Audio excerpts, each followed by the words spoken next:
జై స్వరాజ్ ప్రేక్షకులకి నమస్కారం. రేపు జరగబోయే ఎన్నికల్లో అంటే దేశవ్యాప్తంగా పార్లమెంటరీ స్థానాలకు ఎలక్షన్ జరుగుతుంది. అలాగే కొన్ని రాష్ట్రాల్లో అసెంబ్లీకి కూడా ఎన్నికలు జరగబోతున్నాయి. ఒక ఆంధ్రప్రదేశ్లో ఉన్నటువంటి ఎన్నికలకి తమిళనాడులో జరగబోయే ఎన్నికలకి కొంత సారూప్యత ఉంటుంది. ఇది మిగతా రాష్ట్రాలతో పోలిస్తే ఆంధ్రప్రదేశ్లో తెలుగుదేశం పార్టీకి లీడర్స్ కన్నా కూడా cadre is more strong and committed. అలాగే తమిళనాడు వాళ్ళు వాళ్ళు అంత తొందరగా పార్టీ చేంజ్ అవ్వరు. అందువల్లనే ఎన్నో రకాల కుదుపులు వచ్చినా కూడాను అన్నా డిఎంకే నిలబడగలిగేది. అలాగే తెలుగుదేశం పార్టీ వైసీపీ పాలనలో వచ్చినప్పటికీ అంటే అప్రత్యేకంగా 151 సీట్లతో వచ్చి అసలు టీడీపీ అనేటువంటి వాళ్ళు నోరు మెదపనీయకుండా పాలన సాగించిన రోజుల్లో ధైర్యం చేసి బయటకు వచ్చినటువంటి వాళ్ళు కేడర్ బయటకు వచ్చిన తర్వాతే లీడర్లు బయటకు వచ్చారు. అందువల్ల ఎప్పుడు కూడా ఏది నిరసన ప్రదర్శన కానీ నిరాహార దీక్షలు కానీ అయితే రాస్తా రోకలకు కానీ ధైర్యం చేయలేకపోయారు. ఏ రోజు పోయి ఏ కేసు పెడతారు అనేటువంటిది. బట్ కేడర్ మాత్రం చేంజ్ అవ్వలేదు. అలాగే తెలంగాణ ఎలక్షన్స్లో ఈ యొక్క కూటములు ఈ అడ్జస్ట్మెంటు టీఆర్ఎస్ కాంగ్రెస్ బీజేపీ ఈ మూడింటి మధ్య అలయన్స్ ఇవి అంటే ఈ మూడు పార్టీల మధ్య ఒక అలయన్స్ గురించే మాట్లాడుకుంటున్నారు కానీ టీడీపీ గురించి మర్చిపోయేవారు. అది 1% కావచ్చు 2% కావచ్చు.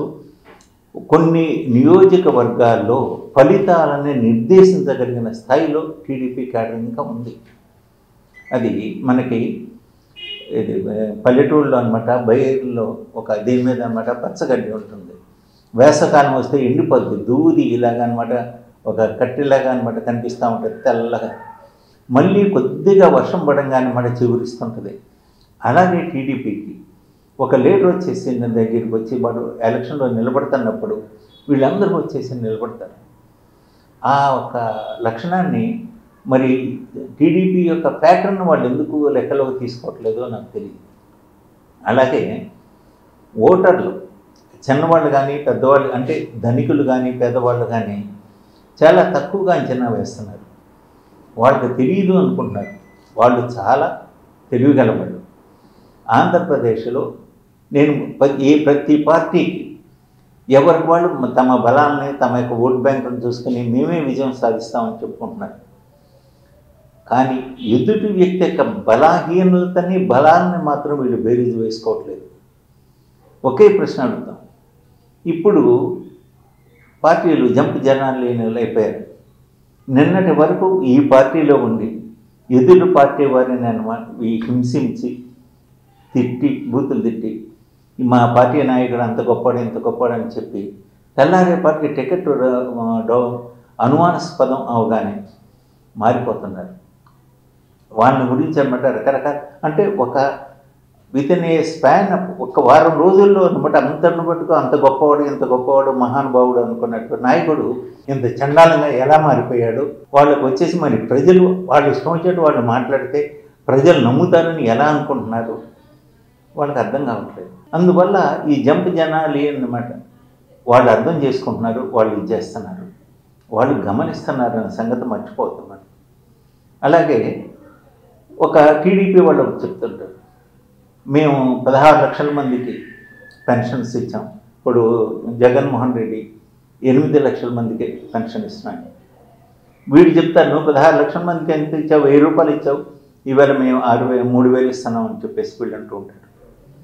ఇక్కడ గమనించవలసింది ఏంటంటే మరి ఇలా పెన్షన్స్ ఇచ్చేస్తున్నాడు అందరికీ దుబారాగా ఇది చేస్తున్నారు ఇది అని చెప్పేసి చెప్పేటటువంటి వాళ్ళు మరి మీరు 16 లక్షలు మందికి 1000 రూపాయల కాడికి ఇచ్చారు అంటే ఎన్ని కోట్లు.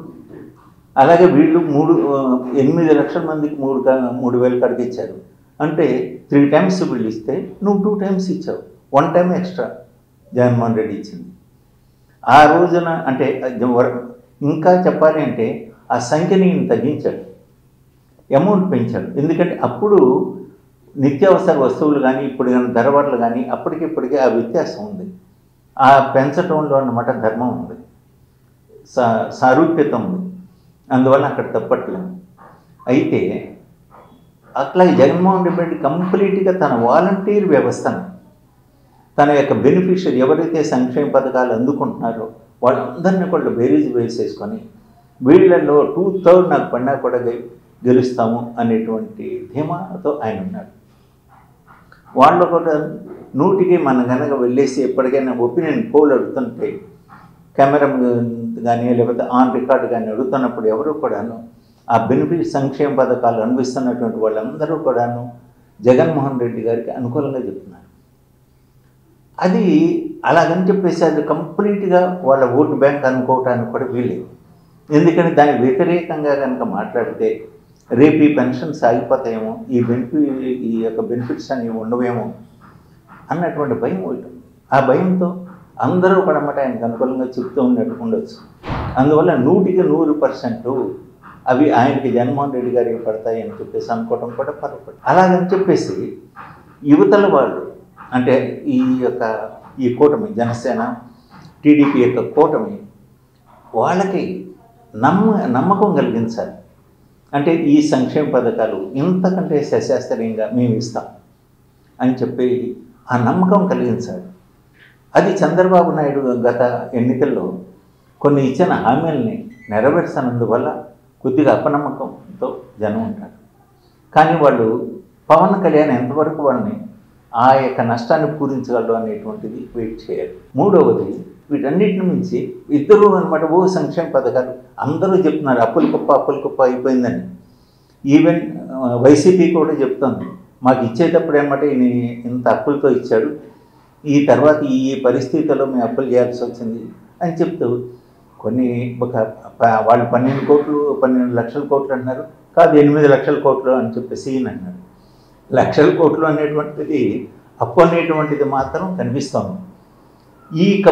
అది 8 లక్షల కోట్ల 12 లక్షల కోట్ల అనేది పక్కన పెడితే ఇంత అప్పుల్ని నువ్వు ఏ విధంగా ఇన్ని అప్పులు చేసి రేపు ఇన్ని సంక్షేమ పథకాలని అంతకంటే ఘనంగా నువ్వు ఎలా మేనేజ్ చేస్తావు, ఏ విధంగా రాష్ట్రాన్ని అభివృద్ధి చేసావు అన్నటువంటి రోడ్ మ్యాప్ని ఒక లోకేష్ లాంటి ఒక జ్ఞానవంతుడు చదువుకున్నటువంటి వాడు దగ్గర నుంచి జనం ఎక్స్పెక్ట్ చేస్తారు. ఆయన కనుక ఇదిగో నేను ఇలా చదువుకున్నాను, ఇది నా ప్లాన్స్ ఇది, నేను ఇలా చేయబోతున్నాను అని ఆ రోజున చంద్రబాబు నాయుడు గారు నేను రాజధానికి ల్యాండ్ పూలింగ్కి ఏ విధంగా అని చెప్పి ఆయన జనాన్ని నమ్మించారు, లేక ఆయన మాటలను జనం ఎలా విశ్వసించారు, అలాగే పెట్టుబడిదారులు వచ్చారు. అటువంటి యొక్క ప్రణాళిక అంటే ప్లానింగ్ అనేటువంటిది లోకేష్ దగ్గర నుంచి రావట్లేదు. ఆయన కూడా మడత పెట్టడం, ఎరదీయటం, ఈ ధోరణి అన్నమాట నుంచి లోకేష్ నుంచి ఆ ధోరణి మనం ఎక్స్పెక్ట్ చేయం. అది ప్లస్ పాయింట్ కాదు ఆయనకి. అదే కనుక ఆయన కనుక కరెక్ట్గా చెప్పేసి మాకు ఇది ఆర్థిక ప్రణాళికలు ఉన్నాయి, మేము ఇలా చేస్తాం, మేము రెవెన్యూ జనరేషన్ సైడ్ ఎట్లా చేస్తాం, మేము ఇది చేస్తామని చెప్పేస్తే జనం నమ్ముతారు. ఆ యొక్క అవకాశాన్ని ఆయన ఒకటి జారవిడుచుకున్నారు. అందువల్ల రేపు వచ్చేటువంటి ఎన్నికలు అంటే ఎవరైతే జంప్ జనాలు ఉన్నాయి వీళ్ళందరికీ కూడా మొన్న మిగతా రాష్ట్రాల్లో ఎవరైతే ఎన్నికల ముందు దుమికారో వాళ్ళందరూ కూడా అన్నమాట ఓడిపోయారు అనేటువంటిది పక్కన్న తెలంగాణ రాష్ట్రం ప్రూవ్ చేసింది. దాన్ని మరి ఇంతవరకు నియోజకవర్గాలుగా అభ్యర్థులు మారుస్తున్నటువంటి వ్యక్తులు ఆ జంప్ జలానీల విషయంలో అన్నమాట ఎందుకు జాగ్రత్త పట్టలేదో నాకు అర్థం కాదు. కానీ రేపు రాబోయే ఎన్నికలు మాత్రం సీదాసాదా ఎన్నికలు కాదు. ప్రజల్ని ఎవరైతే నమ్మించగలరో vote bank management is very very important. ఆ యొక్క పూర్వం మొన్నటి వరకు కమ్యూనిస్టులకి టీడీపీకి ఉండేది ఓట్ బ్యాంక్ మేనేజ్మెంట్ అంటే పోలింగ్ మేనేజ్మెంట్ అనేది. ఇప్పుడు వైసీపీ ఇంకా స్ట్రాంగ్ నెట్వర్క్ ఈ యొక్క వాలంటీర్ల రూపంలో ఉంది. దాన్ని ఏ విధంగా బ్యాలెన్స్ చేయగలరు, ఎలా చేయగలరు, ఏమిటి అనేటువంటిది ఒకటి కాలం ఒకటి చెప్పాలి. ఎవరు ఏ సర్వే చెప్పినా కూడాను ఇది వీళ్ళ యొక్క ఊహాగానాలే. గ్రౌండ్ రియాలిటీ దానికి చాలా భిన్నంగా ఉంది. ఎవరి బలాలు వారికి ఉన్నాయి, ఎవరి నమ్మకాలు వారికి ఉన్నాయి, ఎవరి లెక్కలు వారికి ఉన్నాయి. కానీ ఓటర్ల లెక్క వేరేగా ఉంది. వాళ్ళు ఒకటి చెప్తున్నారు, మీరు ఈ సంక్షేమాలు ఇస్తారని అంటున్నారు. ఎలా ఇస్తారు, ఎలా చేస్తారు? మీరే చెప్తున్నారు ఇన్ని అప్పుల కుప్పని.